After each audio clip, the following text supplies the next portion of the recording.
All right. Welcome to Whiskey Wise Guys, where my stinky sommelier, Bob, and I go over the finer points of whiskey. What do you want, man? You coming or going, huh? What is it? Coming or going? Anyway, no one really tells you how to pair cigars. So I'm gonna take a crack at it. Now, drink what you like, smoke what you like. But remember, I'm not your priest. So we're gonna go about this as properly and as best as we can with at least a good bit of intentionality. So here's the lineup. The first one is going to be our brick house. Love the aroma of the brick house. This is excellent. And we're going to pair this one with a Jameson Black. Now, the brick house is nutty, it's toasted, it's medium bodied, it's well rounded cigar. And then, of course, an Irish Jameson Black. Caramel sweetness. It's kind of like a blue collar meets an Irish polish.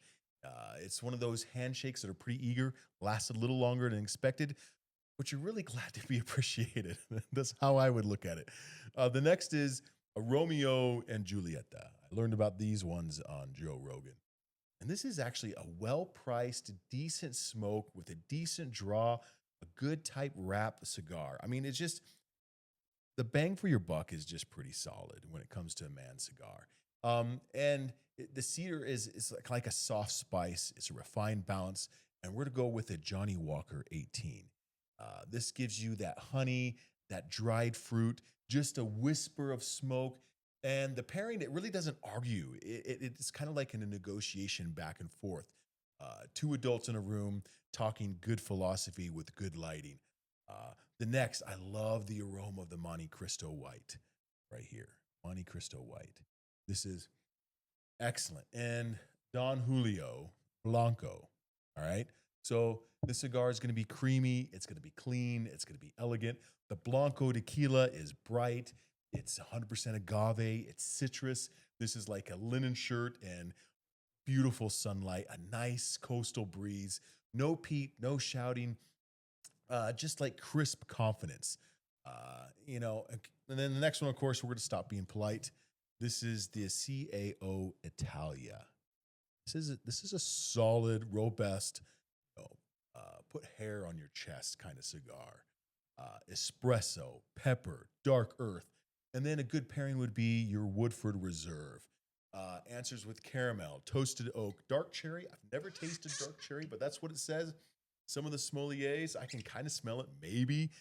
This one has what they say shoulders. It walks into a room and it doesn't ask permission. Then, of course, would be Soga, the king, right? This is a nice long cigar. It looks just good to smoke. And the aroma that it causes when everyone's sitting around, it's actually pretty nice and rich. Cocoa, richness, depth. And we're to pair this with a 14-year Balvenie rum cask. That's going to be that sweetness that lifts up with the brown sugar and warmth, right? It's like a refined dessert, but it's more dignified. And then the Arturo Fuente and Don Julio and Yeho cedar. We're to go over here. Ta-da! There we go. So this one right there, old world craftsmanship meets Mexican sun. Quiet confidence, no theatrics. And then if you kind of want to throw things a little bit to the wind and you want to personify kind of the Rat Pack masculinity, I would say get this CAO Italia right here and mix it with your Jack Daniel's Sinatra Select. So higher proof, more oak, more swagger. And that's not necessarily a pairing. It's just kind of like a hell yeah declaration of class, charisma, and just, male bravado, right? And look, all of this is subjective.